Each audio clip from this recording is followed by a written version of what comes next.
Blackwood Forest was not a destination for the casual hiker. Tangles of old oak and pine made the terrain disorienting, while dense fog often rolled in from the lowlands, blanketing paths and rendering compasses unreliable. Rangers discouraged campers from straying too deep. But the allure of its isolation and the whispered stories attached to its name proved irresistible for those seeking adventure. Ethan, Maya, Lucas, and Chloe were young adults, aged 19 to 22, equipped with standard camping supplies: 2 tents, climbing ropes, food rations, flashlights, and a single camcorder brought along to document their trip.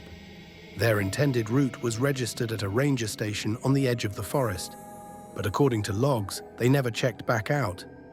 Witnesses who encountered the group shortly before they disappeared described them as light-hearted, joking, eager to test their resilience against the wilderness. Nothing about their demeanor suggested awareness of the fate that awaited them. By dusk of October 12th, they had ventured nearly 12 miles beyond the marked trails. Satellite data from that night confirms that the fog came down heavy over the ridge by 8:37 p.m., obscuring visibility to less than 10 feet in some areas. It was during this descent into darkness that the group reportedly lost their bearings. According to fragments later pieced together from recovered recordings, the group debated setting up camp in the fog, but the ground was damp, and the trees groaned under a sharp wind that made the area feel unsafe. They pressed forward, hoping to stumble across a clearing or landmark. Instead, at approximately 9:12 p.m., they discovered a structure. Descriptions vary, but one detail was consistent. The house should not have been there. It stood 2 stories tall, weather-beaten but intact, with windows dark and glassless. Moss clung to its sides, and the forest seemed to press back, as though unwilling to encroach too close. Despite its decay, the house did not appear abandoned in the usual sense. There were no signs of collapse, no ivy strangling the roof, no animals nesting in the eaves. It was as if the house had been preserved in a pocket of its own, untouched by the decades. None of the official maps of Blackwood Forest, going back nearly a century, indicated any structure in that area. And yet, the house was there. Faced with the alternative of sleeping in the fog-slick underbrush, Ethan led the others inside. The house smelled faintly of mildew and something older. Something metallic, like iron long exposed to the elements. Its walls, though cracked, stood firm. There were no furnishings in the lower rooms, only dust-coated floors and fragments of wallpaper that peeled like shedding skin. The staircase to the upper level creaked, but it held when Lucas tested it. The group chose to remain downstairs. They spread sleeping bags in the main parlor, lighting a small lantern for warmth and visibility. According to the first recording recovered from the camcorder, their initial mood was cautious but relieved. Lucas joked about squatting in Dracula's summer home. Ethan remarked that the place was creepy as hell, but better than freezing outside. At approximately 11:46 p.m., the lantern flickered out. Attempts to relight it failed. The flame refused to catch, though the fuel was not depleted. They resorted to flashlights. This detail, though minor, is noted because from this point forward, none of the group's fires, lantern, lighter, or match, burned properly within the house. Sometime during the night, Chloe remarked that the air felt heavy, as though pressing down on her chest. Maya noted that the silence outside was total, not even the usual chirps of night insects or the hoot of an owl. It was as though the forest surrounding the house had been muted. Still, the group eventually drifted into restless sleep. The camcorder recovered later contains a timestamp from 6:15 a.m. on October 13th. The audio is grainy but clear enough to hear Ethan's voice. It should be light by now. The sound of shuffling follows, then Lucas checking his phone. According to the faint glow recorded on the tape, the screen did read 6:15 a.m. Yet through the broken windows, the forest outside remained as black as midnight. At first, they assumed the fog had thickened. They waited. By 7:30, still no sign of sunrise. By 8 o'clock, the mood shifted from unease to alarm. The house was holding them in night. Panic set in around what the recording indicates was morning. The group gathered their belongings and decided to leave immediately. They stepped outside into the forest, flashlights cutting thin beams through the endless dark. The fog had receded somewhat, but the light never seemed to travel more than a few feet before dissolving. Still, they pressed forward, marking trees with chalk as they had been trained. Yet every attempt to move away from the house ended the same way. After 30 minutes of walking, of stumbling through underbrush, of swearing they were moving in a straight line, they would look up, and the house would be there, always ahead of them, always waiting. Chloe grew hysterical, accusing the others of looping back, but Ethan insisted they had walked straight. Compass needles spun uselessly in their hands. By what should have been noon, they returned to the parlor inside the house, shaken and exhausted. At this stage of the account, the group stopped referring to hours by day or night. Instead, they marked them by battery percentages on their devices and the intervals of their ration packs. The absence of natural light fractured their sense of time. One recovered entry, scribbled in Maya's notebook, reads simply, "The sun is gone. The clock is lying. The night is the only thing real." On what they estimated to be their second night inside the house, further anomalies occurred. The temperature dropped dramatically, their breath visible in the dark. Scratching sounds emanated from the upper floor, though none of them had ventured upstairs. The sound was not constant, but irregular, like something dragging nails across wood, then pausing, then resuming. They tried barricading the parlor door with their packs. None of them slept. At 3:12 a.m., by the camcorder's clock, Lucas whispered, "Do you hear it breathing?" The audio on the tape captures nothing beyond the hiss of static, yet the silence following that statement is long and absolute, as though the others heard it too. By the third interval of rationing, desperation set in. The group began searching the house more thoroughly for supplies or clues. On the upper floor, they found the first real evidence that the house had once been lived in. A child's room, its walls painted with faded stars and moons.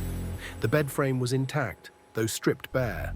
In one corner sat a wooden toy horse, its paint chipped, but strangely clean compared to the dust around it. Chloe refused to enter the room. The camcorder, briefly set on the windowsill, caught something odd. The toy horse rocking back and forth, though no one touched it. The group did not appear to notice. In another room, they discovered writing scrawled along the walls beneath layers of peeling wallpaper. Words repeated over and over in frantic loops. "Wait for morning." Ethan read them aloud. Lucas laughed nervously. Maya muttered, "But morning never comes." It was at this point, according to their remaining recordings, that the group realized the truth. They were trapped in the house, and the house was watching them. Investigators later described the events of what would have been the group's second and third nights in the house as highly irregular and inexplicable. Audio logs, recovered notebooks, and fragments of the camcorder footage indicate a shift, from confusion and anxiety to outright terror. The house, which had so far been a passive prison, became an active force, manipulating the senses, the passage of time, and perhaps reality itself. After their repeated failed attempts to escape, Ethan, Maya, Lucas, and Chloe settled reluctantly into what they called the parlor on the first floor. Food rations were low, water scarce, and the air had taken on a chill that penetrated even the heaviest of their jackets.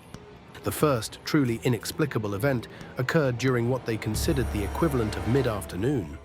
Lucas, scanning the house with the camcorder, paused in the hallway and pointed the lens toward the main staircase. For a moment, the beam of the flashlight cut through a murky darkness, revealing a shadow that moved independently from any of the four campers. "Did anyone else see that?" Lucas asked, voice tight. Ethan shook his head. Maya leaned forward, squinting. Chloe clutched her knees to her chest. The shadow had vanished before any of them could approach, leaving behind only a faint scent of rot and iron. From that moment on, the group noticed subtle anomalies. Objects shifted overnight, whispers carried from empty rooms, and the walls themselves seemed to pulse in rhythm with a heartbeat none of them could locate. As the hours, or what passed for hours, stretched into unending darkness, the campers began to fracture mentally. Maya, who had maintained meticulous notes, recorded increasingly fragmented entries. "Time is broken. Our watches are useless. I counted 60 minutes, then 60 more, but the sun never rose. I feel like I'm shrinking, and Ethan looks smaller somehow."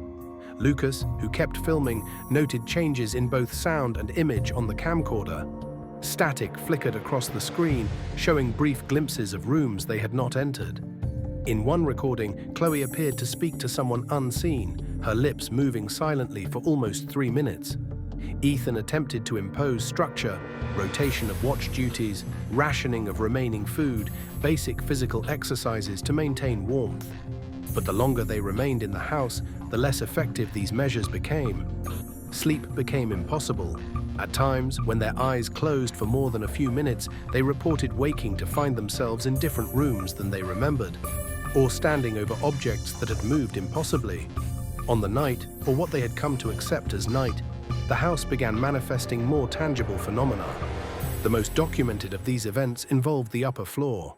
Late into what would have been the 4th cycle of their nights, Lucas dared to explore the staircase again. The footage shows him ascending, flashlight trembling as Chloe's faint sobs echo from below. At the top, he entered a room they had not explored before. The door creaked closed behind him, locking without any visible mechanism. Inside, walls were lined with mirrors, but the reflections did not match reality. In the recordings, Lucas can be heard whispering, they're not us." The reflections twisted the 4 campers into distorted shapes. Ethan appeared elongated, his eyes hollow. Maya's reflection trembled violently while she herself stood still. Chloe's mouth moved in silent screams. Lucas, panicked, turned, but the mirror behind him revealed a figure standing in the corner. A tall silhouette, featureless, blacker than the surrounding darkness. The footage abruptly ends with a single scream, muffled and distorted, followed by static. Despite the mounting terror, Ethan continued to lead attempts at leaving. They scoured the house for doors, windows, or hidden passageways. Each time, the house's layout subtly shifted. Corridors extended into impossible lengths. Doorways opened into rooms they had already searched. Windows, when approached, revealed not forest, but infinite blackness, occasionally punctuated by distant flickers of what might have been other structures, or perhaps impossible geometries beyond comprehension. Chloe, increasingly hysterical, begged to stay in one room. She claimed the house would eat them if they moved. Lucas, still filming, documented her increasingly frenzied state. Maya, rational to a fault, attempted to keep calm, but the notebooks betray her slipping grasp of reality. Pages became covered in scrawled words. Time is a lie. The house watches. We do not move. We do not breathe. At one point, Ethan attempted to forcibly lead the group toward what he insisted was the front door. When they reached the parlor, the door had vanished, replaced by a solid wall of wood. The 4 pressed their hands against it, shouting, banging, but no sound carried beyond their own ears. Food and water had nearly run out. Rations intended for 3 days had stretched beyond 7, though the logs indicate they had no perception of actual time. The house seemed to respond to their distress.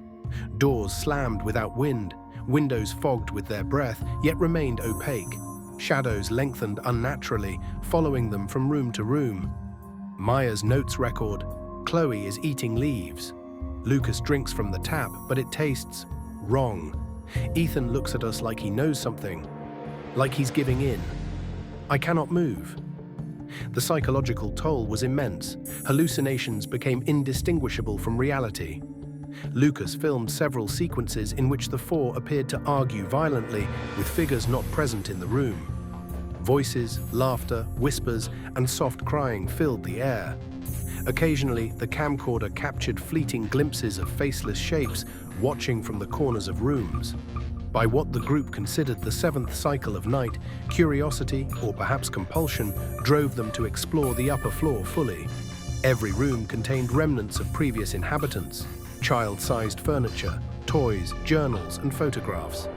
Yet in each case, the photographs depicted the 4 of them, but older, with hollow eyes and expressions of abject terror.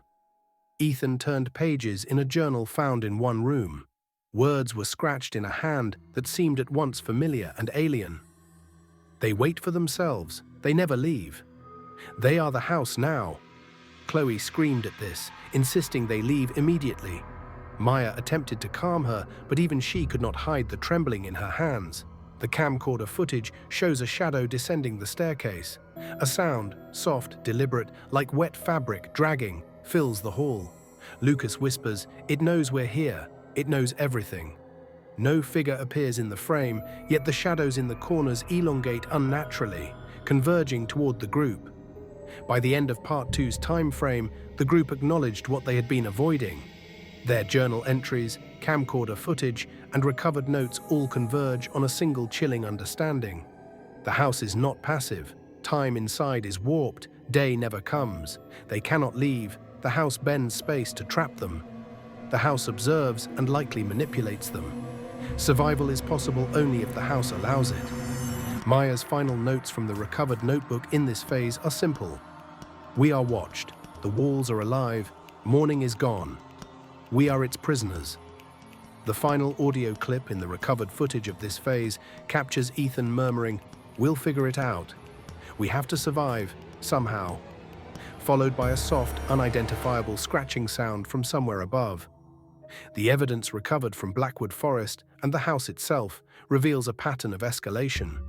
By this phase, the house had become not merely a location, but a sentient environment. It manipulated space, perception, and time. It preyed on fear, fractured reality, and tested its captives. Ethan Cole, Maya Torres, Lucas Grant, and Chloe Reed, already frayed from endless night, were forced into a confrontation with the house's inexplicable consciousness. Subscribe for Part 2.